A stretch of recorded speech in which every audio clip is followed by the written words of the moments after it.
Hello, my name is Zoltán Gábor. I am a VAT expert at Deloitte Hungary. I welcome every listener of our podcast that aims of giving an overview about Softee reporting.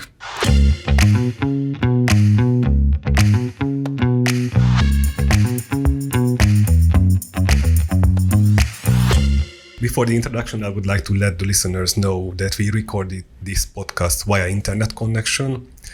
This may be the reason if you experience any quality problem. However, of course, we strive to fix any problem as much as possible. And back to the introduction, let me introduce the participants of this podcast, who are all Softee experts, namely Pavel Hulevic, Senior Tax Manager in the Tax Management Consulting Team in Warsaw, Poland. Also, José Pedro Rua, Associate Partner at the Indirect Tax Team of Deloitte's Lisbon office. And last but not least, Richard Schick, Tax Technology Leader at Deloitte Hungary. As I mentioned, we will talk about Softee reporting. But the question, what is Softee reporting? I try to give some background in 1 minute really, because it's a very long topic. And our experts will enlighten the details. So, Softee reporting is an electronic format for the efficient transfer of accounting data from the companies to the tax authorities. The standard is defined by the OECD. The file requirements are expressed in XML, but the OECD does not impose any particular file format. So far, 15 EU countries have implemented some kind of Softee reporting, and this explains why we have invited 2 experts from Portugal and Poland. They should have extended expertise and experience in Softee reporting. Hungary also prepares for the introduction of the Softee reporting. However, we cannot say that such kind of reporting is unknown in Hungary. If we think about data reporting regarding cash registers, transportations, and invoices with a certain VAT value. I'm going to start the discussion with the objective of the Softee reporting. For this purpose, I have checked the webpage of the OECD. The OECD says that the objectives of Softee reporting were, according to the OECD, of course, among others, as I said, to help the exchange of transaction data between tax authorities and companies. Also, to allow efficient and accurate data interchange. And, of course, to enable tax audits. And this leads to my first question, that we understand that these were the main objectives of the OECD. And I really would like to hear our experts what the objectives were in the respective countries. Richard, can you give us some insight regarding the Hungarian Softee reporting obligation? What is known and what we can expect? Sure. Thank you, Zoltán, for the introduction. First of all, allow me to also express my warm welcome to all the audience today. I'm pleased to be a part of such panel discussion where we can exchange information with our Softee practitioners in relation to the upcoming Hungarian Softee requirement. Just to provide a sort of background, we've been contributed to many of our clients in the provision of the real-time reporting criteria, and as a result of our proven track record in this respect, we've got invited to a pilot project by the Hungarian Tax Authority to participate in the design of the upcoming Softee requirement. Key objectives of the Tax Authority is to facilitate the level of digitalization by automating the process of the tax inspection and reduce the required time to ensure tax compliance at each of the taxpayers. Such level of automation could lead to a more efficient tax inspection and shortened lead time by making the standard master and transactional data easily accessible in a transparent, well-structured way. At this stage, it's important to emphasize that although we believe that Softee requirement will be introduced in Hungary as of the 1st of January 2021, respective decision still has not been made, and the results of the pilot project may affect the likeliness of the Ministry of Finance to introduce such obligation as of the indicated target date. According to the currently available information, during the pilot project, the tax authority attempts to gather practical feedback from the representatives of the selected large taxpayers, software development companies, and consultancy firms who might have some valuable insight for the aspects as follows: the availability of the proposed scope of data, feasibility of the planned classification and structure of data, and estimated size of the expected volume of data. Accordingly, the ability to process audit reports requested for a certain time period. Considering the key objectives of the proposed obligation, tax authority intends to simplify tax audit procedures and ensure the ease of tax audits, and also taken into account that the increased inspection-related lead time at large companies, it would be reasonable to apply Softee requirement for special taxpayers from the very beginning of the obligation. However, in terms of all other details, such as target companies to whom the application would be applicable, frequency or mandatory characteristic of the reporting, or potential sanctions, no official information has been published yet. After the end of the pilot project, scheduled for June 2020, the Ministry of Finance may be able to make a final conclusion on the potential introduction of Softee reporting upon evaluating the results of the project in collaboration with the tax authority.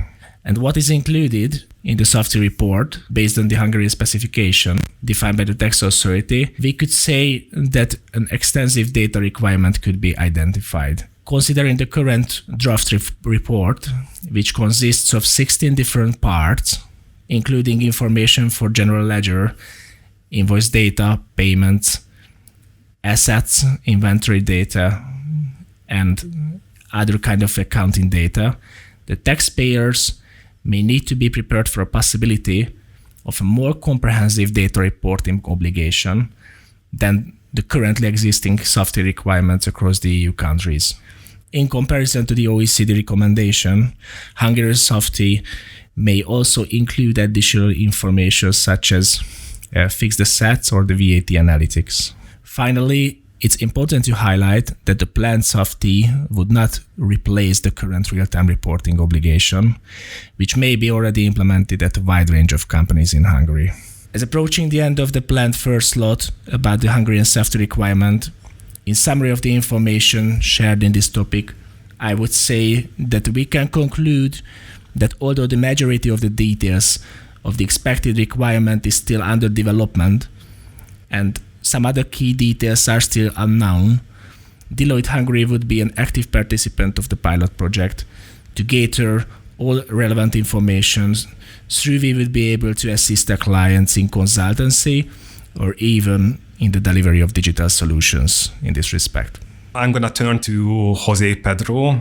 Can you please tell us what were the objectives in Portugal? For sure. Okay, so just to provide us a quick background also in relation to SAF-T in Portugal. The SAF-T was first drawn in the legislation at the end of 2007, coming into force in 2008. It was also OECD based and had and shared the similar objectives that equal to the ones that you already described. So simplify the collection of data under tax audits, and also avoiding the need for the tax authorities to have IT experts that could be more aware of the content of the systems that taxpayers were using, and therefore be able to extract the information out of the system to allow the efficient tax audit. So this was indeed the main purpose. Okay, it totally makes sense. The Portuguese tax authority, as far as I understand, didn't want to hire data analysts. so it's good to hear that they push these obligations to the taxpayers. And just one question, you mentioned that the reason of the introduction was to decrease the VAT frauds and other tax frauds. Mm-hmm. I would ask that, does the tax authority communicate any success story with respect to the whitening effect of the Softee reporting to the economy? Yes, they do not do it formally. So like in an official statement or something like that. But around the years 2013, 2014, more or less, there were some news regarding the increase of VAT collection, because one of the reports of Softee is the list of the invoices that you issued. And by combining the Softee measures with other complementary measures, such as the need to use a certified invoicing system, the Portuguese tax authorities were and also another measure, which was a tax credit for individuals if they collected the invoices with their own tax number. So these 2 or 3 measures combined with the Softee led indeed to the increase of revenues from a VAT perspective. I see. Thank you very much, Jose Pedro. And now I'm going to turn to Paweł. What is the case in Poland? Yes, hi. So in Poland, I think that the all in all result was pretty similar as it was just discussed by Jose. The main objective and the main reason, my comment would be that it was never I guess clearly communicated, but taking a look at what tax authorities really do at the tax audit and how they use the Softy files, I think it's safe to say that the main reason was the elimination of tax avoidance, especially in the VAT area.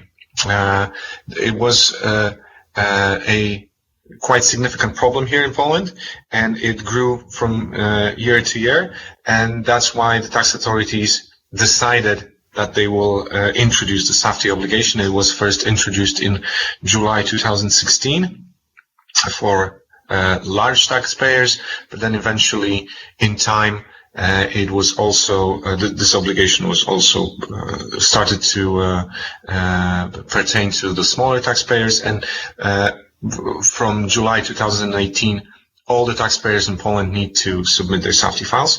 And besides of the elimination of the VAT frauds, I think it was also aimed at the more efficient tax audits for the tax authorities, because it saves some trouble when you receive the data in a format that was previously agreed and that is expected by the tax authorities, rather than some random collection of Excel files, right, from the taxpayers during the tax audit. So that's another reason.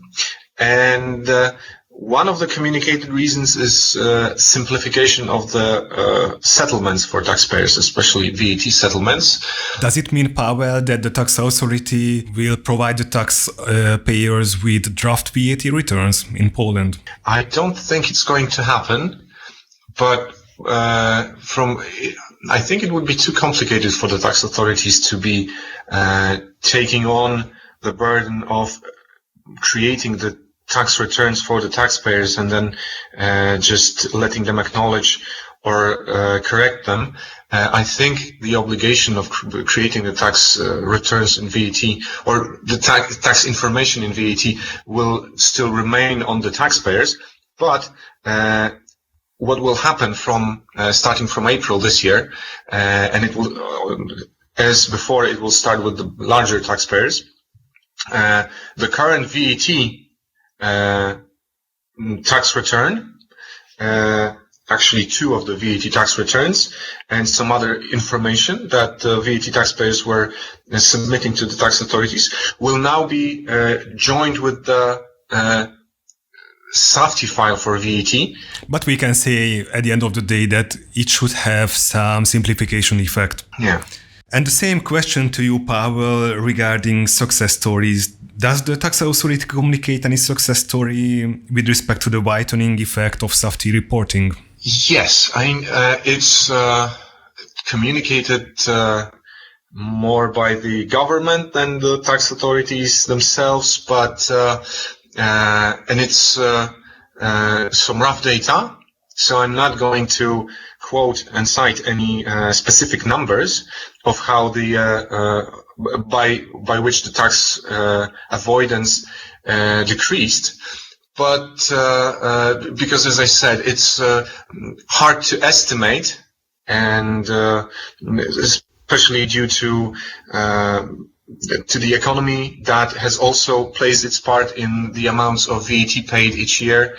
But the fact is that it is a significant change since the Softy legislation was introduced. The amount of VAT paid into the budget has increased, and the tax authorities say that it's the whole increase, and it's in billions of euros, is due to the Softy regulations and all other actions that the tax authorities do to decrease the VAT avoidance, because introducing Softy is one of those actions. I see. Thank you very much, Pavel. Going back to Jose, in Hungary, this obligation will be introduced in the next year. And therefore, it is a very important question to the listeners how much tax authority attention is paid to audit whether taxpayers are fulfilling their data reporting obligation and with what level of accuracy. So I think that in relation to this, I believe this is still a work in progress, let's call it like that. Why? Because initially in 2007, so to apply for the years of 2008 onwards, there was this legislation stating that companies should be prepared to provide a certain set of data under the OECD model. So it was quite similar to it. But what we existed in practical terms was that really I would say the large majority of the taxpayers did nothing in relation to it. First of all, because it was seen as something which, of course, is also IT related, should come from the system, and therefore it should be an obligation for the software companies to provide the necessary updates in relation to these matters. But not only this, but also another thing, which was the fact that since the scope of the initial Softy version was relatively small, the majority of the information could still be provided by the taxpayers by other formats. So let's say if you have a specific ERP that allows you to extract the general ledger entries and convert it into Excel, it would also be sufficient for the tax authorities. So they would still accept to carry out the audit under the old means they were used to. So in the first years, except a couple of larger taxpayers, which indeed proceeded with the developments to accommodate the Softy requirements, I would say that the vast majority of taxpayers pay little attention to it. Then, as I said, we assisted into a change in relation to this matter around 2012-2013. Basically because a new version of the Softy was implemented, and because the Portuguese tax authorities combined a certain set of rules, namely making it mandatory. One of the other things, around 2007-2008, it was not mandatory to send the file to the authorities. So you needed to have it ready and provided upon request, which of course only happened when the taxpayers were inspected. So, for instance, if the records related to 2008, not before 2010 or 2011 were the taxpayers inspected in relation to those years, and that also justifies not having the Softies ready at the time the legislation was introduced.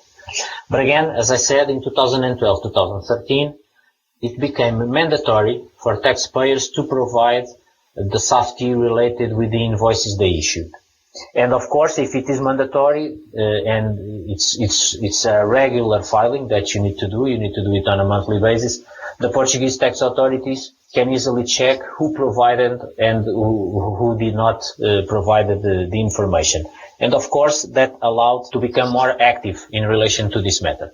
So what we started to see was some, I would not call it tax inspections because they were quite small, so it was small notifications asking for the invoicing Softy file. And of course, if the taxpayer said it was not yet able to provide that file, he would get a penalty for not being compliant. And we also then saw this movement of applying penalties for not having the Softy file when tax audits were carried out. So you would get to the taxpayer, and one of the things of your element list from the tax inspector would be to provide the Softy file.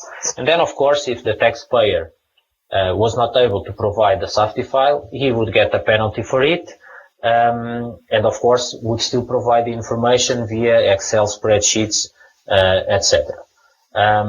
So this was the way things evolved.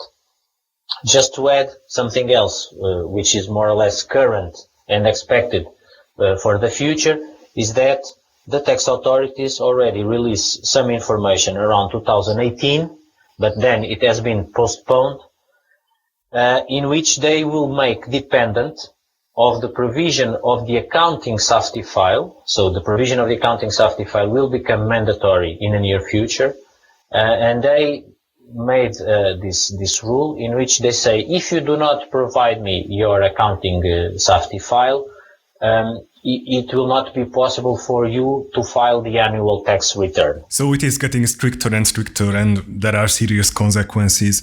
And what is the case in Poland? How has it evolved in Poland, Pavel? It's a good, maybe a good point to discuss first before I answer this question, what actually Softy in Poland is.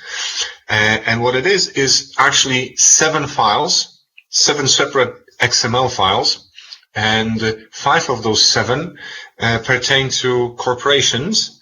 The 2 remaining ones are submitted by the smaller personal business activity taxpayers. And so I'll just stick to the 5 that are imposed on the corporations. One of them, and it's the VAT ledger, is to be submitted each month by the time when the tax return should be submitted. So it's until the 25th of the month after the month to which the VAT return pertains. And this, I think, because of the fact that you need to submit this file each month, and the tax authorities can instantly see whether you have done that or not. This was the most problematic file, and the file that everyone feared the most when the regulations came into force. And the 4 remaining files are they pertain to your bank account, your general ledger information, to your warehouse movements, and also to invoices that you have issued. Those 4 files are submitted per request when the tax authorities want to start a tax audit, and in most cases they will ask you for those files. But at the beginning, in 2016 and 17, when this obligation started to or was imposed, the tax authorities did not ask about those 4 files so frequently. So naturally, the taxpayers were more concerned with the monthly VAT Softy file that they needed to submit. But now the situation changed a bit, and the tax authorities also started to ask about those other files, and but still, I have a strong feeling that the tax authorities, until the end of last year, were quite lenient in case you are not able to produce the files on the request at the very instant, and still gave you some additional time. And you could the taxpayers could enter into some sort of a discussion with the tax authorities. Okay, we will submit the files, but maybe not now, maybe give us 2 weeks. And the tax authorities, in most cases, were not issuing any fines or penalties for that. Okay, thank you very much, Pavel. And remaining with Pavel, I have a hard question, but I will ask it anyway. Do you see how the tax authority uses the data? Do you think that the tax authority uses all the data, what it gets, or they just want to process all the data and use it later on? What do you think? So the tax authorities do not say how exactly they use the information from the data, because obviously it would make the life of people who intend to make some tax frauds easier. But being in the loop between our clients and the tax authorities, we can see that in most cases the data the tax authorities in most cases use mainly the data relating to the VAT, and the most frequent use of those data, I think, is to check whether the invoices that are or the VAT amounts that are deducted by one taxpayers are covered by the sales invoices of his business partners. Right, and this, the tax authorities are cross-referencing the data reported by different taxpayers to see whether there are any tax frauds or not. But I'm sure that besides this, those kinds of tests, the tax authorities are running more and more elaborate data mining techniques on the data. What you have just said suggests that at the end of the day, the tax authority will not be able to save hiring data analysts. And this leads back to us to Portugal. José Pedro, how do you see how the tax authority uses all this immense amount of data? Yes, it's somewhat similar to what happens in Poland. What I would just like to clarify is that, as I said, in Portugal, we have what we call the invoices Softy file, so it's not really the VAT ledgers. But then again, of course, it's on my invoices that I charge the VAT on the transactions. So by providing the Softy file of the invoices on a monthly basis to the tax authorities can somehow anticipate the amount of VAT that I will have to consider in my VAT return as output VAT. They pre-fill some VAT returns for simplified taxpayers already in terms of VAT. They want to enlarge this, but it also allows them, again, as I said, to compare the output VAT that is considered in the list of the invoices which concur to the Softy file versus the amount that I disclose in my VAT return, and therefore it's almost immediate to consider or to identify situations in which the information is mismatching. So if I report a lower output VAT amount than the one that I have on my output Softy file for invoices, then of course in the short term I will get a message from the Portuguese tax authorities saying that they figure out this incorrection. In relation to the input side, there is no detail that is provided, but of course all the output files that the Portuguese tax authorities receive in relation to the taxpayer suppliers concur somehow to the input VAT that the taxpayer then deducts. And in relation to this matter, for instance, if the taxpayer applies for a VAT refund because he is in a credit position, he will have to detail the list of invoices that underlie the input VAT that is claiming back. And of course, that also allows the Portuguese tax authorities to monitor or to compare whether the list of invoices that I'm claiming that my suppliers issued me are in accordance to the invoices that the same suppliers say they have indeed issued. And when differences exist, it's up to the taxpayer which deducted the VAT to clarify somehow or to prove that indeed it holds the invoice that the supplier for some reason might not have might not have provided or reported. So this is the practical insight, or at least the one we can perceive as occurring due to conversations and situations we follow up with clients. Again, like in Poland, we believe that for sure some data mining is being done behind this. On top of this, the invoices Softy file also includes information around documents like transport documents or similar, which subsequently or immediately also underlie supplies of goods or services. And then, of course, the tax authorities can also have a visibility. For instance, if I issued several transport documents, but I issued just a few invoices, they can look at the information and try to figure out what is happening at the taxpayer level. You mentioned that the tax authority prepares draft returns for smaller taxpayers. Mm-hmm. Do you think that in the future, in the upcoming years, the Softy reporting may be able to decrease the VAT compliance or tax compliance obligations of all taxpayers in Portugal?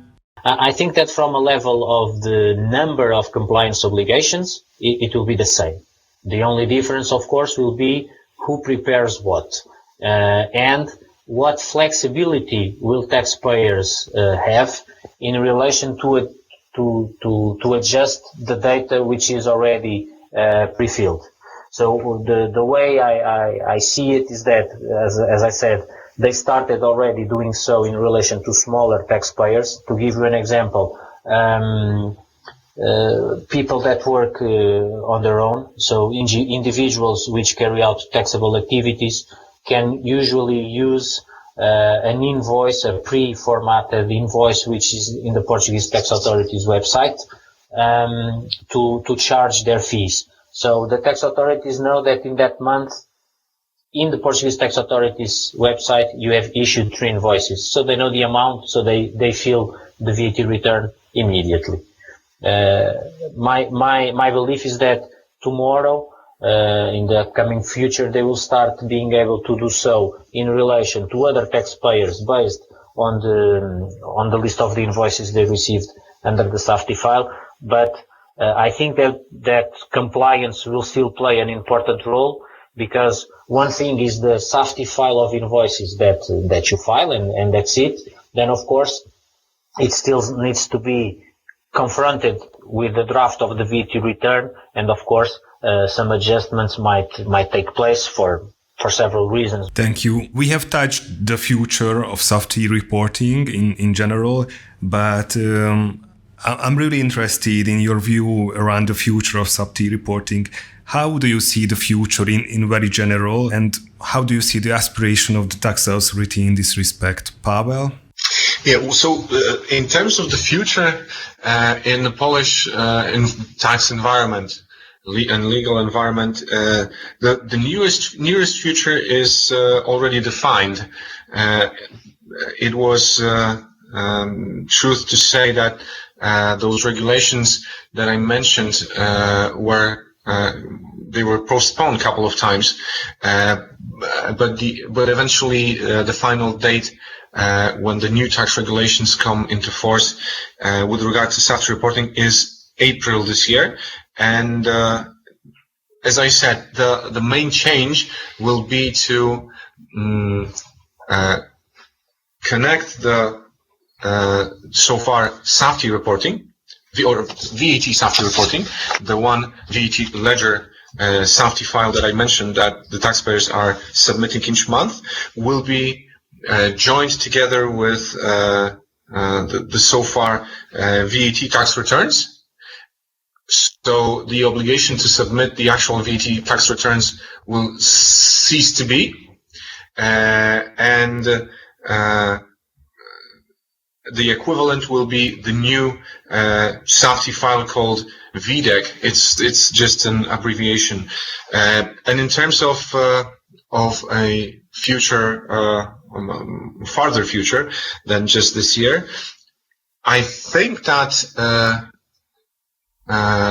it may happen that the next steps will be connected with some online reporting. I'm very happy that you mentioned the companies, because I strongly believe that if we are talking about the future of taxation, we cannot forget the companies. And my next question, how do you see, have the companies already used to this reporting and they are ready for further development? Or do they still experience it as a huge burden and they are struggling with it? Are they on board with respect to the future? Yeah, so the taxpayers are probably, the taxpayers will be ready for the reporting, but it doesn't mean that it's not going to be a big effort. And for some, just judging by the situation that happened when the Softy reporting was introduced, for some of the taxpayers, it was a very big effort. One of the difficulties was that this reporting was not supplied out of the box, so the ability to create the exact Softy files as needed by the tax authorities was not something that you could get out of the box from your ERP system. And I'm mentioning those bigger international ERP systems like SAP or Oracle. So the taxpayers had to use some outside tools to produce the Softy files on the basis of the data from their ERP system. I see, thank you.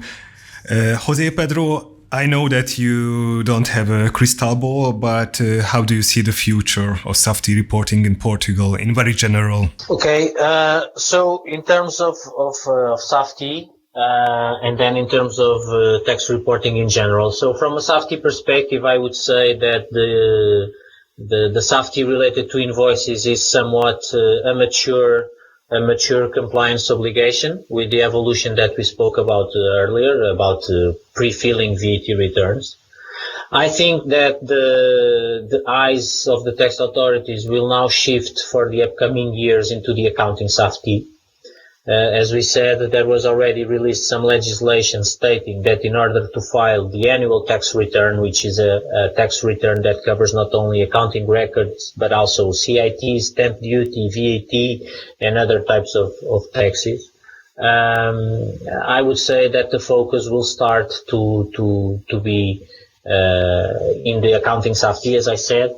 Okay, thank you. And I believe that there is still room for taxpayers and for Softy to be developed. There should be, yes, I agree. And now I'm going to turn to Richard. As I mentioned, he's the tax technology leader here in Hungary. He has extended experience in data reporting because he led several data reporting projects at our clients. And he will ask Jose Pedro and Pavel regarding the characteristics of the data reporting. Basically, just to provide a kind of insight for the audience and a feeling about the characteristics of the Softy requirement according to the country-specific interpretations. In Poland, it was divided for two parts, one for the corporations and another one for the smaller companies. So I would ask Pavel first whether was there any further separation between the taxpayers that would be required to submit this Softy requirement, and was it mandatory for both groups from the very beginning of the Softy introduction? Yes, so basically Softy reporting in Poland, it started in 2016 with 7 files, and as mentioned before, 2 of those were just for personal income taxpayers, so the taxpayers who had their own some sort of a business activity, but not a company, but just in their personal names. And those the obligations did not come into force from the very beginning. They were introduced later. At the very beginning, the big corporations were the taxpayers that were impacted, and they will also, and it is up to now, their obligation is not to submit just 2 files, but they they need to be ready to produce 5 files, 4 of which are just submitted per request, and 1 is submitted each month. Jose Pedro, could you please provide a bit more clarification whether was there any separation of the targets of the Softee requirement in your country? We've already heard that basically the mandatory characteristic was only a kind of recommendation at the very beginning, and the evolution led to a fact that it became mandatory. Yes, except in relation to the fact that the shift changed from something which needed to be available on demand into a scenario in which it is mandatory for taxpayers to file the SAF-T. And this is still a progressive approach, because for the accounting records, it is still not mandatory to file it regularly, well, at least once a year. There are no other significant changes in terms of the Portuguese tax authority's approach. From a practical point of view, the SAF-T, when it was put in place, it covered, and it still covers, all corporate income tax taxable entities. So therefore, this pretty much applies to all companies. Understand. Thank you for the insight in this respect. We have tried to gather a bit insight also into your country-specific requirements prior to this call, and seen that basically Softee itself can be separated for 2 different types. One is about the invoices, and another one is about the accounting data. Also had a kind of review of the OECD standard, and so that in comparison to the OECD standard, there's no significant differences between the Portugal and the OECD recommendation. Jose Pedro, do you think that is there any other data that would be required or reasonable to be submitted in addition? And what is your thoughts in this respect? Well, I think that, of course, the Portuguese tax authorities, if you look at the tax revenue perspective and the tax fraud mitigation, any type of transaction that can be supported, of course, with an invoice, but before that, which is also supported with other types of documents, like, for instance, transport documents, is also reported. And the way we see it is that, of course, there is the OECD format, but the Portuguese tax authorities built on top of that, asking for other types of complementary information. Thank you, Jose Pedro. Pavel, in comparison to the OECD standard, we saw that in the Polish requirement there are significantly more additional information that would need to be submitted, such as stock movements, warehouses, and also other scope of data. Do you see the benefit of such additional data? I would say that only at the first glance, this is something additional to the OECD standard. The main difference is that the Polish SAF-T reporting was divided into separate files as compared to the SAF-T standard, because the SAF-T standard advises one big file. And I think that in some aspects, the contents of the Polish files have slightly less information that the OECD SAF-T advises. And but I would say that roughly the information areas are roughly the same. Only those little differences is where the devil is buried. But we have a SAF-T, as I said before, the monthly SAF-T file is your VAT ledger, and the 4 remaining ones are the invoices that you have issued. Another one is your general ledger entries. Yet another one is your warehouse movements. And the last one is statement. So and maybe this bank account statement is something outstanding as for the Softee requirements. Yet we do not have to report our contractors' master data or accounts master data, and so there are little differences, but the main difference I would say is that the Polish Softee was divided into separate files, which from hindsight I think is a little bit easier to implement. Thank you, Pavel. We are slightly approaching the end of the conversation, so just let me ask a last but a difficult question in terms of the implementation of the Softee requirement. Considering the information you have managed to gather during the implementations, what do you think is a feasible lead time for the implementation of a Softee requirement? For example, which would be similar to your requirement in your country. What could be the critical part of the reports, and what are the typical pitfalls or main challenges that future Softee taxpayers in Hungary need to calculate with? Okay, so in order to start at the very beginning, I think that it's crucial to acknowledge the fact and to observe the fact that the Softee implementation is not an accounting/tax project. It's not.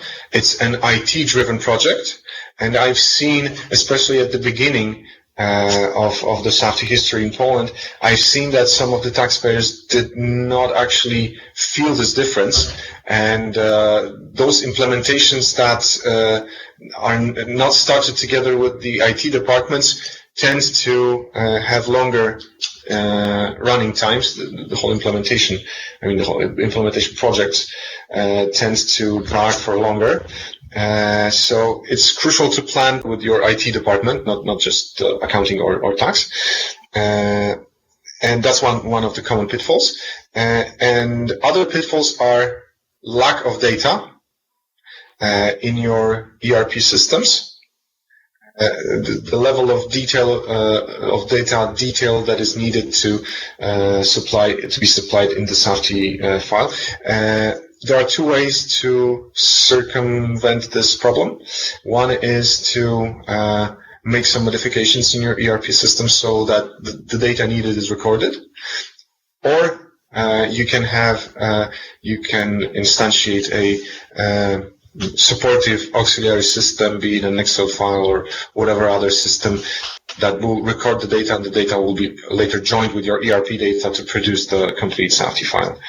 And implementation lead times that I have seen range from actually from 2 or 3 months at best to even half a year or 8 months. It depends of the organization, the number of internal IT systems from which the data will be taken, the number of departments involved, because sometimes not just accounting and IT departments are involved, also logistics department and some other departments also need to be involved. So it also depends on the level of or on the volume of your business. The more business transactions you have, the more probability that you will need to correct some data. So this is really an individual. The answer to the question, how long will it take, is very individual. Thank you, Pavel. So if I understood correctly, the main challenge of the Softee introduction is not the requirement, but rather the organization itself and the data recorded in the ERP systems. Yeah. The comments from the Portuguese side are more or less similar to the ones from Poland. First of all, this is an IT-driven project. I would like to highlight that in relation, for instance, with the Softee for invoicing, since it is one of the requirements that the invoicing system needs to comply with, this is something that usually the software houses that provide the invoicing system already provided certified by the Portuguese tax authorities, and by that it means that the Softee for invoices, at least it's ready to be filed. But nonetheless, there are some challenges around it. For instance, if you are assisting a company which developed its own internal system, that needs to be then certified or that needs to generate the Softy, then that's when the problems or the pitfalls might happen. They relate mainly to the fact that usually internal developed systems have been developed from a business perspective and not necessarily to accommodate Portuguese requirements. They are used internationally in a group of companies. So adapting them from a business management perspective into a Portuguese SAF-T compliance requirement is not that easy. So this is one of the challenges themselves. Then it's also an IT-driven project. Then there is the issue of the lack of data, which is not captured by the system itself. Or saying it also in another way, in addition to this, there might be, so the data might be captured, but the quality of it's poor. Understood, and believe that this is something that would need to be handled and taken into account seriously once someone is obliged to enter into this Softy requirement. Pavel and Jose Pedro, from my side, just would like to thank you for your effective help in clarifying this Softy related concept. I think that it was a great conversation. It helped me a lot in understanding the Softy reporting obligation in general and in getting an overview what we can expect in Hungary. I would like to thank Jose Pedro from Portugal, Pavel from Poland, and Richard from Hungary for the valuable input and for the good discussion we had. And also thanks to the listeners of the podcast. Thank you. Bye.